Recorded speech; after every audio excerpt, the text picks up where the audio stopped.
go back to some breaking news here in our backyard right now. Let's go to Live Copter 3 over a chase, and it involves a motorcycle going at a high speed rate there. This is westbound Highway 50, Sacramento County, close to Howe Avenue. You can see where some of the construction there at Fix 50 is still going on, so it's a big slowdown there. So this makes this extremely dangerous for somebody weaving in and out of traffic like that. So again, we're following that person right now, and we are working to find out exactly what precipitated this chase. And I'm suspecting that because it's on that road there, that, well, it could either be CHP or it could be local authorities. Yeah, absolutely. And as this person is going westbound 50, as you mentioned, Golson, this is right where a lot of the lanes block off and they break off into, single lanes. And you can see how close that person is going in between the barriers there. This is also quickly approaching the WX portion of the Fix 50 part. If we could zoom out a little bit to give us some perspective. But this is already a dangerous area to drive in, let alone with a chase going on. And this is a situation where it would be hard for officers, because there aren't multiple lanes, for them to be able to maneuver around cars and chase this person. Right. So what they, I'm assuming, will be doing, it just stands to reason that they, like us, are monitoring where this person is, and they are radioing ahead, calling ahead, and putting in some assets in the front of where they think this will go to try to stop them somewhere else down the road. Again, we just picked this up a few minutes ago, and this motorcycle driver has been just speeding along 50, but as that person is getting closer into town, you can see how just the complexion of the traffic has changed, where there's not a lot of areas where the motorcycle can go, as it still is kind of splitting lanes there, weaving in and out of traffic. Again, slowing down considerably from how fast it was going just a couple of minutes ago. Yeah, just based on what I can see right here, Golston, already we're in the afternoon commute, so there are a lot of people out there on the roads, but they will be following this not only from the air but from the ground, so they're going to have to call other officers that are ahead of the situation, because farther east where we were following them, they just went down to just one lane, so that's pretty much impossible to follow them. This looks like this is that WX portion of Highway 50 right now, because you can see that middle part is all blocked off, and it looks like they're going to take the left side, which is the side that goes toward West Sacramento, goes over the Pioneer Bridge, or you can break off and go to I-5 either northbound or southbound. That's the part I always make the mistake on, and go to West Sacramento. You got to decide early. You got to decide early. I'm wondering if we can put our overlay, but you can see, Golson, how that motorcycle rider, oh, look at this. We've got an officer on the right and another motorcycle.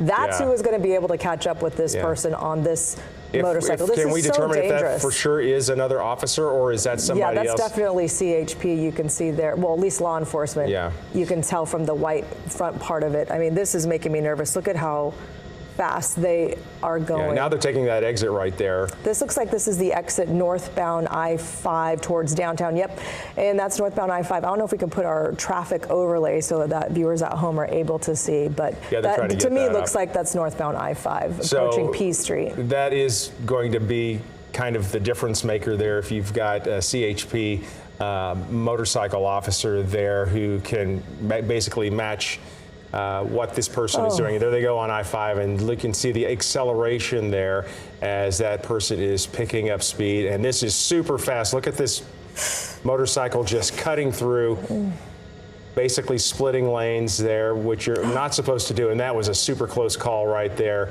as this person is now just flying down the interstate going northbound there. Yeah, and again, this couldn't be a worse time, because this is the afternoon commute, and it's hard enough to see to see motorcyclists, but you can see the officer there as well. But it's hard enough to see motorcycle riders, let alone someone who's coming up behind you. I mean, some of these people may not even know that this person is coming up behind them. Oh, it looks like that's Fruit Ridge. Yeah, so that's southbound 99. Now we're southbound 99. I was mistaken. Yeah. So yeah, we're going southbound 99. We got turned around. And you can see the suspect now cutting over to the edge there on the shoulder. And then you have to think about this CHP officer, and to what degree do you continue to give chase versus radioing ahead to see if you can find out how other CHP crews can get in place to try to stop what's going on right here. So they just passed Fruit Ridge. I don't know if you were able to read that because the person went by so fast, but they're just riding solely in the shoulder here. And, you know, there's a lot of gravel in the shoulder. A lot of people don't know that this person is coming up behind them. And, you know, we haven't really seen anything like this in our area, Golston, in quite some time. This person, the speeds look to be going well past the speed limit. You know, For sure. maybe even double, because this isn't that much of traffic. People are probably going 50 miles per hour right now, at least 50, 60 miles per hour. So this person's probably going 80 maybe? Yeah, and they keep to the side there on the shoulder. It looked like they were about to exit right there. That's somewhere right after Fruit Ridge. I forget what that exit is, but they continue to go southbound here. It's not going to be long before they're getting into where the traffic slows down a little bit as you're getting into Elk Grove. Yeah, so you're going to, right after Florin is going to be, you know, eventually going to hit Cosumnes River and Boulevard and the Delta Shores area. And things, you know, you could see that there's a carpool lane there on the left with this person just racing past everyone. I wish we could put up our speedometer there on the screen, but our chopper pilot doing a great job of keeping this person in the view here because they are going so fast. So we know we at least saw one CHP officer on a motorcycle. There they are out of view there. You see it? Okay, so just to bring you back up to speed here, we've been following this now for the past 3 or 4 minutes. A person on a motorcycle, a suspect being chased right now. We're trying to determine why this person is running away from law enforcement.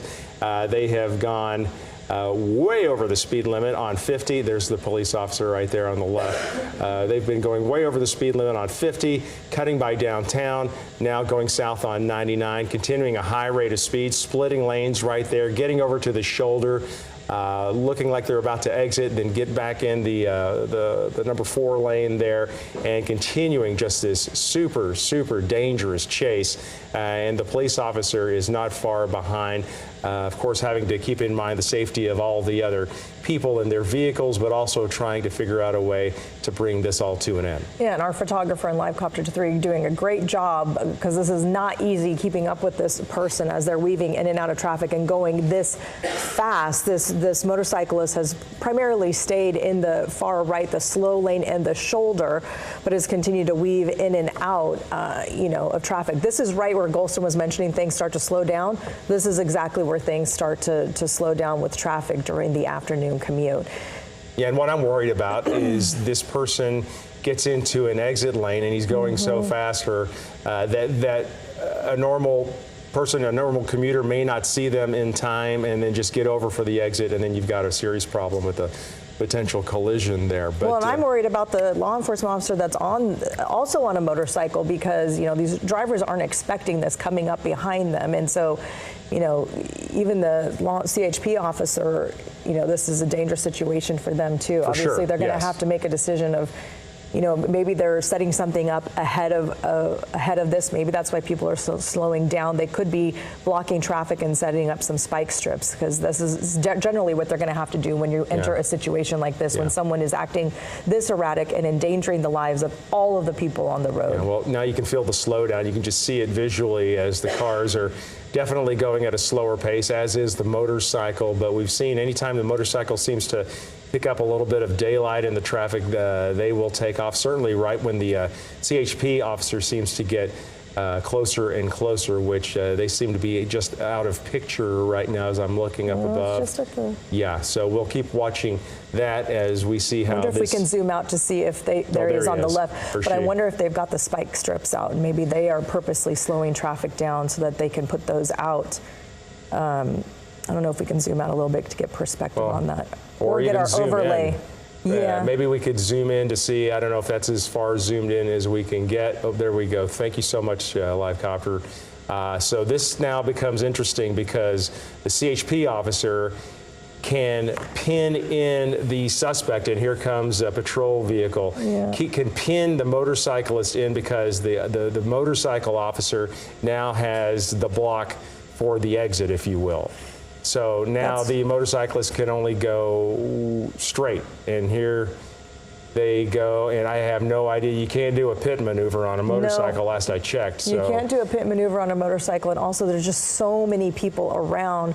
That's the thing that makes me especially nervous, is just how many people. Maybe this person's going to slow down. I don't know. It's hard to tell. That we've been baited before. Officers have been baited before, thinking that they were going to slow down, and then they didn't. So. Well, for sure, because I mean they have, hundreds of things to worry about. I'm talking about all of the other vehicles around them. This is more about public safety.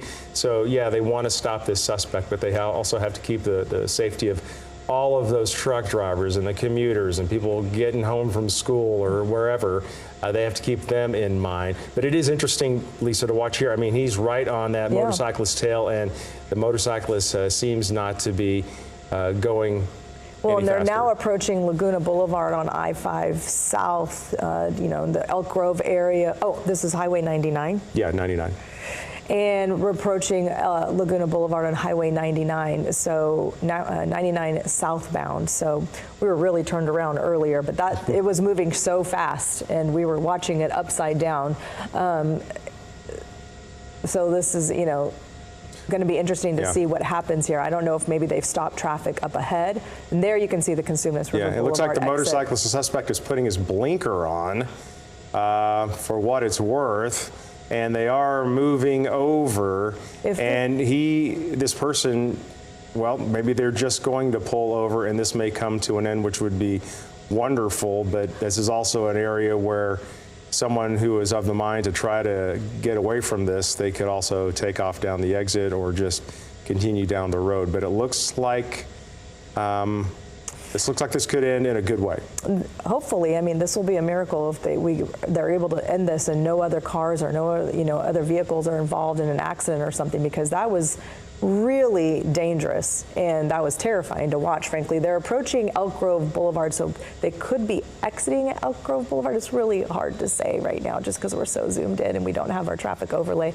But looks like this person is officially pulling over. And you can see they're blocking this person in. I have to wait and see what's going to happen. I'm hopeful. I would think that they would just ask the person to get off the bike, and then they'll do the old routine about taking the person into custody, detaining them. Then the person will be brought in. The motorcycle will be transported to a pickup yard where that person can, or someone else can pick it up eventually. But it looks like this is coming to the best conclusion that we could hope for when it comes to just people out on the roads. Looks like the CHP officer there is backing that bike up, and don't know what he's going to do with it. That was one of the most dangerous chases I've seen, even from Northern California to Southern California. That was terrifying because, especially through that 50 area, it's dangerous to drive through there without a high-speed chase on a motorcycle going on around you. I mean, it had a lot of potential for being something. That's a miracle that this ended this safely. So goodness. Okay. It looks like they're taking this person into custody, and I would expect some more units to show up to try to secure the area while they process the scene and process this suspect. Long chase now over, and everyone's okay on the roads, which is good. We'll be right back.